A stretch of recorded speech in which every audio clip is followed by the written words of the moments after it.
talk, our lightning talk, everyone calls about 25 minutes-ish. And we've got Q here to enlighten us on pen testing in the medical field. Thank you. I'm just waiting for my coffee over there. Gotta have coffee, man. It's before noon. Thanks. And you got a big one, too. All right. Let's double check this works. Awesome. So you're here to hear about all the good things that happen in healthcare field. I'm Q, or Qasim, if you can pronounce it. Otherwise, just go back to Q. I work with Coalfire Labs. It is a pen testing division of Coalfire Systems, and I lead the pen test team in Atlanta for our office. I used to work in healthcare field. I used to work as systems engineer at an EHR vendor, and then I moved on to doing HIPAA and HITRUST assessments. And then I realized I like going to the dark side, so I started doing pen testing. So most of my pen testing has been focused on healthcare. And that's my Twitter handle. I don't talk about InfoSec. I talk about politics. So don't follow me. Or follow me at your own risk. So let's talk about healthcare IT. This may be a refresher for a lot of you, for those of you who don't know a lot about this. So basically the idea is you've got the EHR database as at the center of the healthcare IT environment. That's where all the devices are sending data. You've got your smart beds. You know, it used to be back in the day, a clinician would be sitting next to you all night, observing you very creepily, being all creepy and all, just taking down notes, how often you turned on your side, what positions you like to sleep in. Well, now the devices do that for you, right? The bed is doing that for you. Then you've got your pharmacy.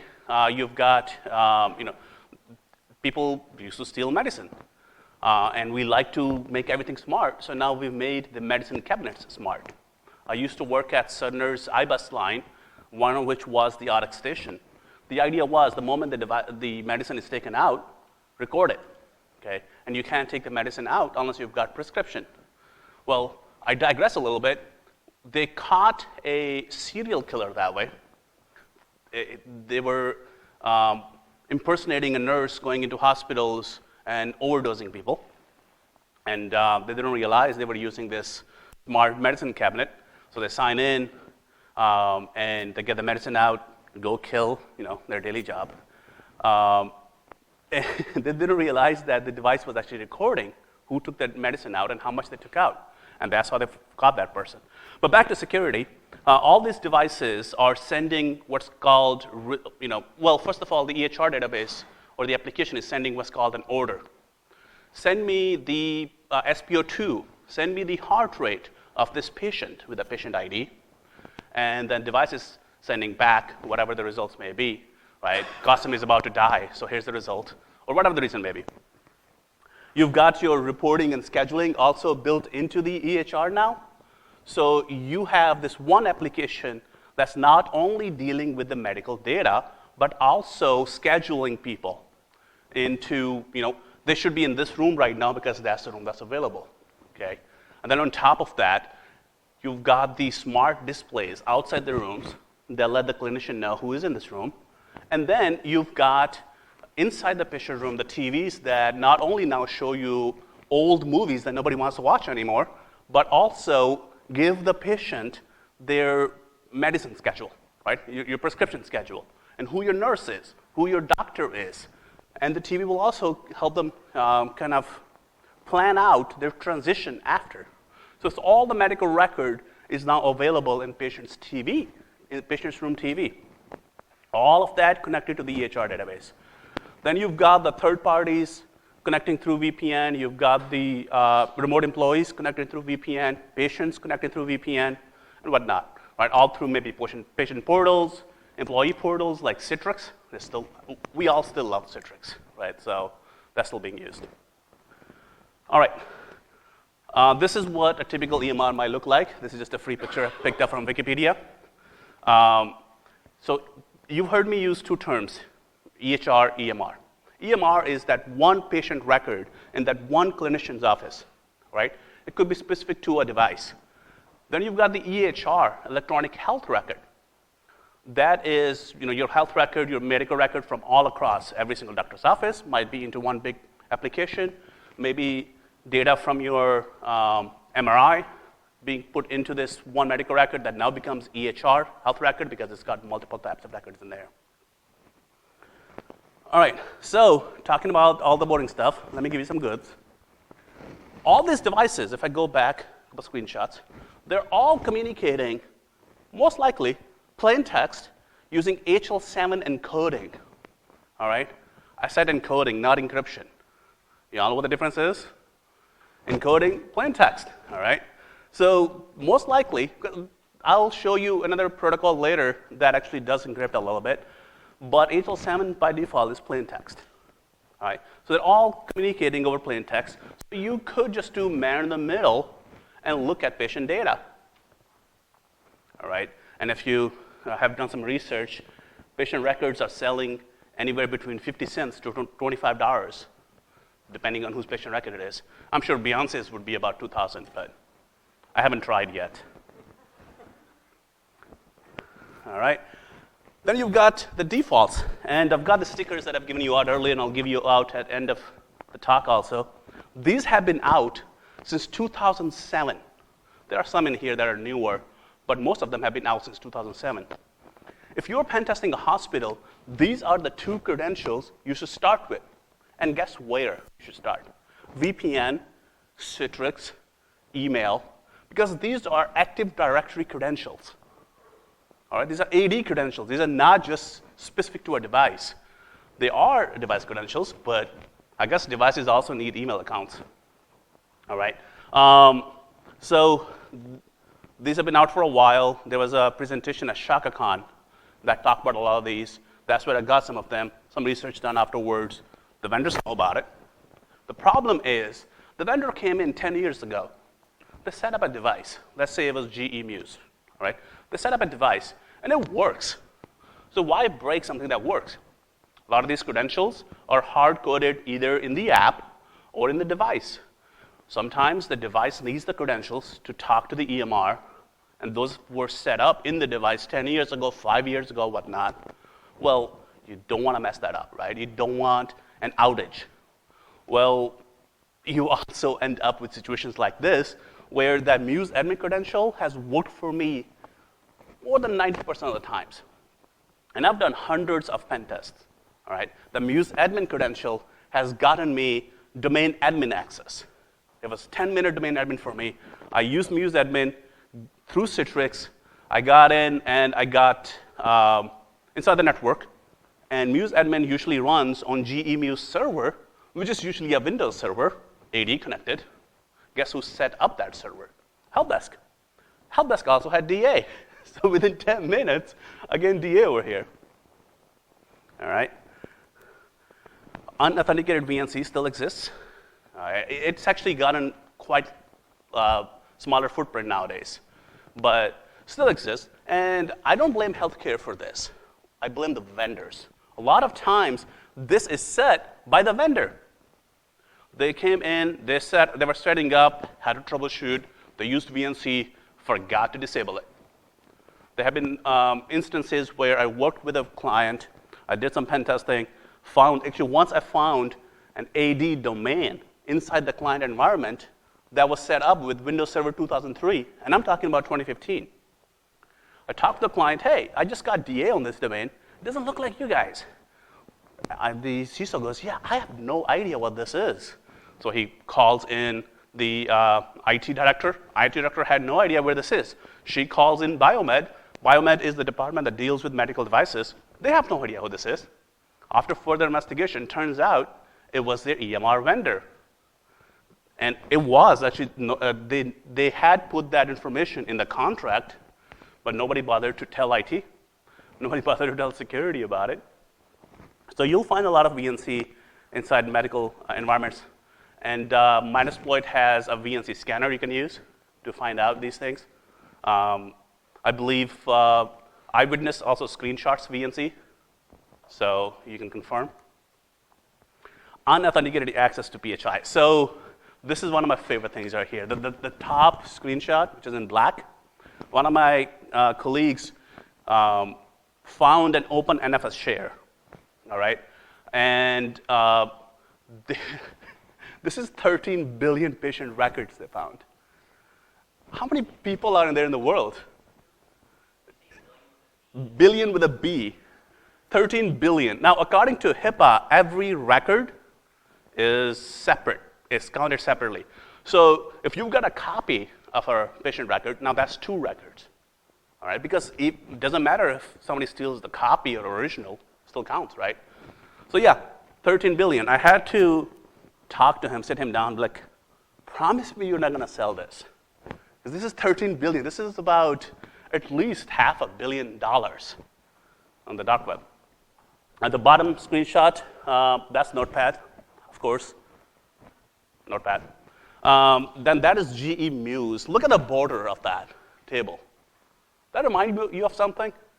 When was the last time you used that in your application? Early 2000s? So the client was no longer using this GE Muse EMR, but they were archiving it. They had the archive data, so they kept the EMR, the older version, and it was never updated. Cody, I think this is your screenshot. And this one was unauthenticated access. All right? Fun stuff. And who needs a password manager? Password.txt, password.xlx. And I don't really blame the clinicians in this because they've got patient lives to save, all right? But I think this is something that needs to be built into clinician training, not just security training, but also clinician training. Just like you don't punch a patient in the face, you should also not do this, right? But it needs to be built in the training there, but we're still lacking in that because the clinicians who, if I became a doctor 20 years ago, I spent so much time in school. I don't want to deal with your new technology. And we make password managers so difficult nowadays. If you forget your password manager's password, good luck. It's going to, me as a security professional, it takes me a few hours to figure out what to do now. Imagine a clinician who has no idea about any of this stuff, who just started using password manager because IT forced them to, and they lose the password. It's going to take them days to figure out what to do about it, even though the password may have been spring 2019. Physical. So that's some medical equipment along with their EMR server sitting in the same place.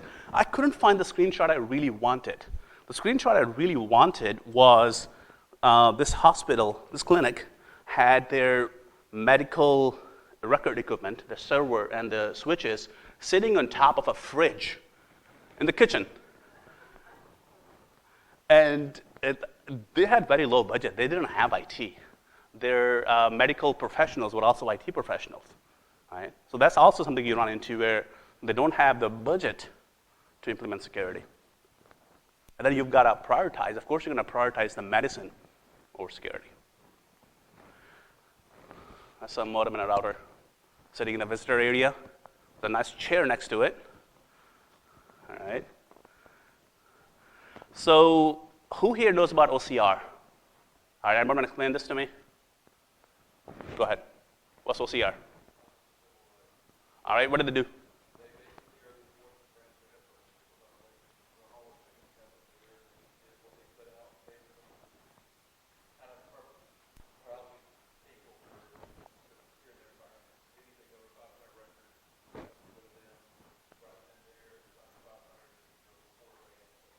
Yeah, I think that's prize-worthy right there.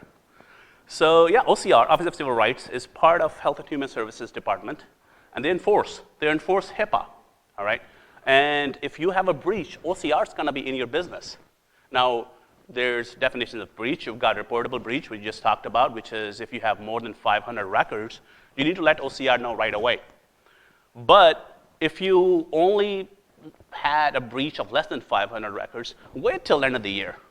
Now, you have to notify the patients right away, but you don't have to notify the news and the Office of Civil Rights. So OCR Breach Portal is where you can go and find out which hospitals recently reported something. So if you want to be depressed, this is a place to be, okay? Because you'll find all kinds of things in here. So we talked about all the bad things that exist, or some of them at least. What do we do about it? Well, first you've got HIPAA, all right? First of all, if you're applying for a healthcare security job, don't misspell HIPAA. It's HIPAA, not two P's, although the way it's pronounced, right? So you got HIPAA. The whole idea when it started was insurance portability and accountability. The idea is if you've got a doctor in Augusta and now you move to Atlanta, your record shouldn't stay in Augusta. It should be transferred to your doctor in Atlanta. Well, it also then brought in, through high-tech rule, some information security for the EMRs and the use of EMRs, electronic medical records. And it talks about pen testing. You should do pen testing if reasonable and appropriate. And that gets interpreted all kinds of ways depending on which consulting firm you hire or depending on how strong your CISO or risk assessor is into strong-arming people into understanding it differently. But again, it's if reasonable. Same thing goes for the encryption, all right? So full disk encryption, you have to implement it if it's reasonable. Now, here's the good thing, though, about OCR. If you had a data breach, a laptop was stolen, and if it was not encrypted, you are in trouble, okay? They give you some leeway in the beginning when you got to implement these things, but if you don't implement good things and you have a breach, you get in trouble. All right, I'm just going to hold here for a minute. I mean, I think that's a pretty good use of HIPAA. All right, so then it came HITRUST. Everybody hates HITRUST. I used to be a HITRUST assessor. I hated it. But there are really good things about it, all right? It's very difficult to go through, but it requires you to have the policy, it requires you to have processes in place, and then implement them. And you get scores based on that. It used to be that the policy process implementation there are 25%, but they finally realized, if you've got policy and process, but you haven't implemented it, that doesn't really matter then at that point. We had a client that told us, by policy, we do not allow Linux in our environment. So when you guys pen test, you're going to have to use Windows systems. We're like, all right, we'll find out. We walk in with Linux, we're connected. All right, so, and also because they had implemented the policy on the paper of not using Linux, they weren't monitoring Linux. And they were the ones who had that NFS share with 13 billion records, because we don't have Linux shares. Well, you do. Now you found out. But HITRUST gets technical, all right? It requires things like you should have DNSSEC records, right? It goes quite technical in there.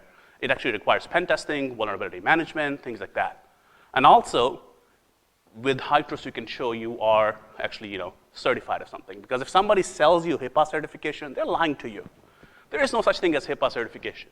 And I've seen that sold a few times. They're like, no, unlike OCR is coming in and doing something for you, this is not the certification. All right, so HITRUST kind of helps on top of HIPAA to become secure, although it's quite annoying. Then you've got FHIR. FHIR is a replacement for HL7. FHIR has the ability to interact with devices over RESTful APIs, all right? It can take data in JSON, so it can use JSON web tokens. It can use OAuth, all right? It allows you to use JSON digital signatures.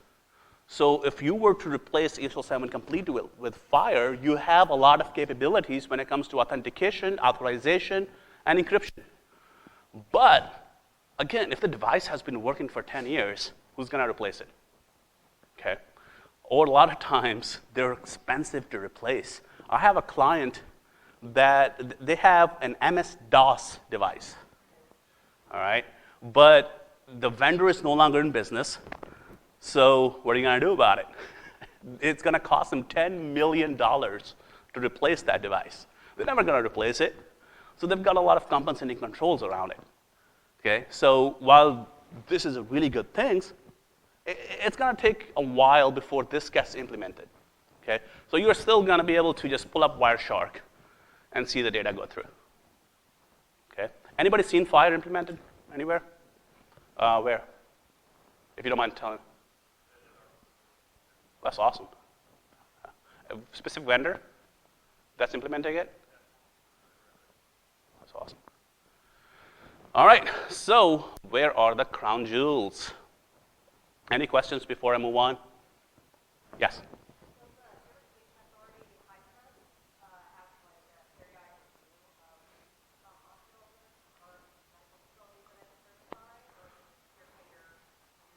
So you have to, the way HITRUST works is you've got a third party, let's say Coalfire. I'm not shameless plug-in, but Coalfire, whatever, is performing the HITRUST assessment for you.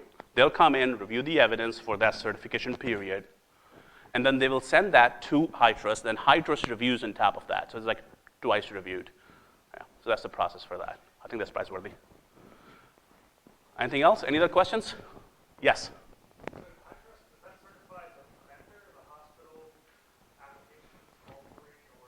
Anybody who wants to be certified, oh, so, sorry, the question over there was, earlier I answered was, is HITRUST, I forgot. Yeah, is it a periodic review? And that is annually, all right? So annually, you get the HITRUST certification. And your question is? Who's being certified? So you've got the hospitals, all right, the covered entities. But then if you want to do business with the hospital, you're called a business associate because you may have access to PHI. Then you might also certify. For example, United Healthcare requires you to be HITRUST certified if you want to do business with them. A lot of organizations are doing that now. I believe Humana does that. If you want to do business with them, you have to be HITRUST certified. All right? So some of the local hospitals might also be doing that. Okay? All right, let's move on. So where are the crown jewels? Well, first you got the ePHI. All right, so PHI is on the paper, but ePHI is in databases. A lot of times, maybe unauthenticated. Quite often, it's plain text. Hey, it's inside our environment. It's internal. We don't have any disgruntled employees. We don't have any bad people in our environment. Webcam shots. We had a client that wanted us to take webcam shots. There were some that I still cannot unsee. All right? If you're doing a physical pen test, you are going to want to look at, the front desk. They may have a lot of stuff. You want to look at the medical devices themselves.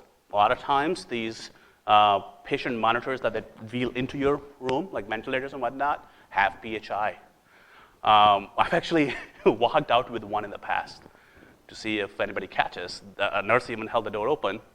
So it depends what you look like. I look like a doctor. All right, back to real world. So look for unsecured secure bins, unlocked secure bins. So, those little bins where you put the paper to be shredded, well, a lot of times they're also overflowing. So you can just reach in and grab some PHI. Okay. Check for publicly visible EMR or EHR screens. Right, the nurses' stations, they are looking at monitoring the patients, but they're posted above the wall for everyone to see. That happens quite a bit. All right, so that's all for today. And shameless plug, we are hiring for pen testers, but any questions? Yes?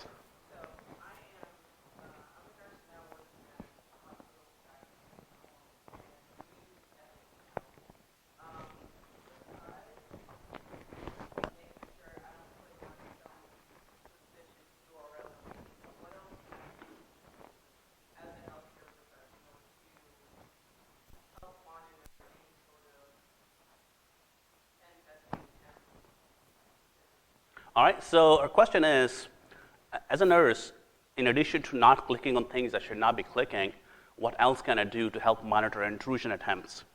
Well, first of all, check, is this person supposed to be here?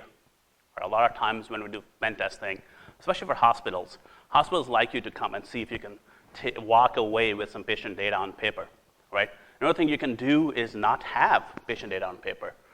Sometimes you have to print things, but go and get them right away. There have been a lot of times I've gotten PHI right from the printer. That's it. Also, don't store your data in shares. I've seen a lot of patient data in your SMB shares or NFS shares, things like that will help you. Also, use a good password. We had a client, we got in, we found about 10 accounts with Spring 2019 as a password. We told them, they burned our access right away. They changed all the passwords. We got back in with fall 2019, all right? So don't store use good passwords. And it doesn't have to be a complex password, all right? You use a passphrase, like Augusta, table, chair. Just mix up some words, and that's a good passphrase. Yes?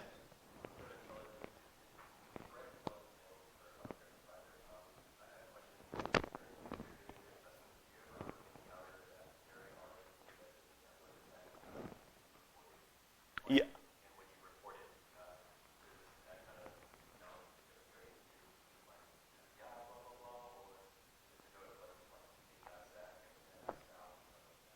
So I've been in a situation like that where I found ransomware.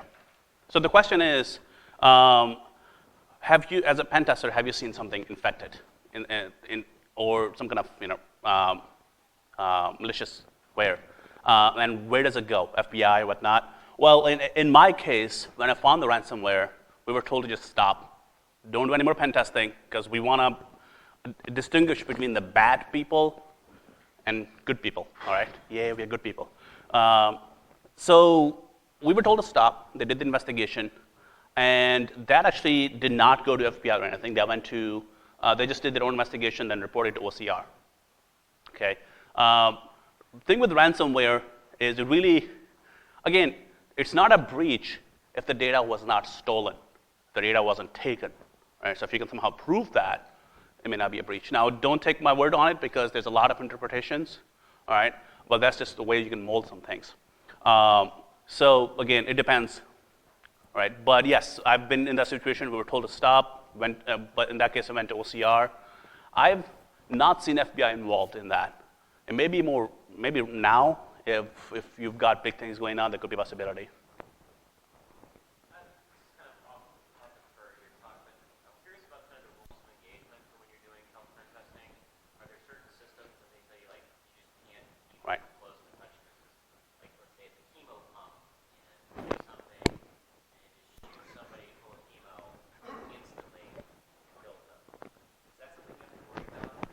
You just saw me laugh because I've got a story to tell you.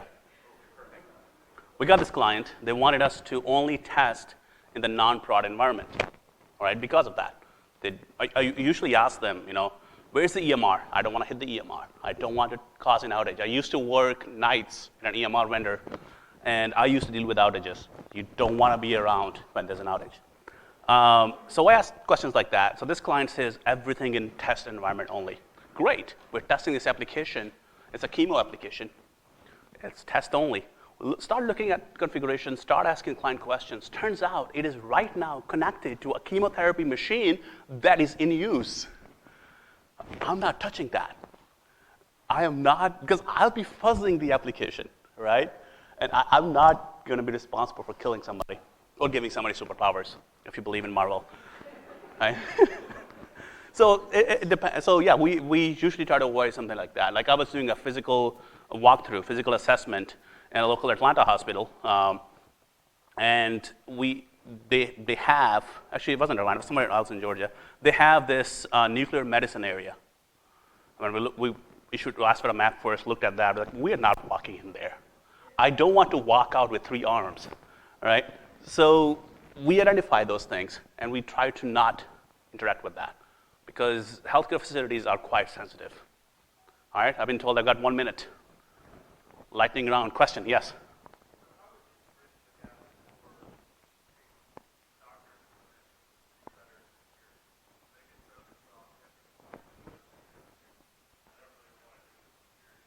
Right. So the question is, how do you bridge the gap between clinicians focusing on saving lives and not wanting to waste time on security, and security wanting to be the top dog and wanting security happening? Well, come to the table and talk. My favorite thing is the tabletop exercises. And I like to have doctors in those exercises. All right, I did a tabletop with a client in New York, and we had their chief medical officer, we had their HR, we had their marketing, we had their finance, and security and physical security. And we started going through these scenarios. Our scenario was Harambe ransomware, right? And we just made something up. Somebody's mad about what happened to Harambe, long live Harambe. And they, as we went through the scenarios, the medical officer really started to understand the bad things about this. Because we didn't just talk about stealing patient records, we also talked about modifying them. There was some research done recently, I forget the name, but they were able to modify the archived patient records from MRIs and whatnot. And basically what the modification they did was, oh, this person before, they had cancer. Now, thanks to computer editing, they don't have cancer. Oh, they didn't have cancer? Well, now they do have cancer. The doctors couldn't tell the difference. All right, so that's when they really understand the impact. Patient data being stolen is one thing. We have breaches every day now. Now we have breach fatigue. But modifying those records is what scares people. All right, well, thanks, everybody. Thanks, Augusta, for being here, for listening to me. I've got stickers here. Come get some stickers.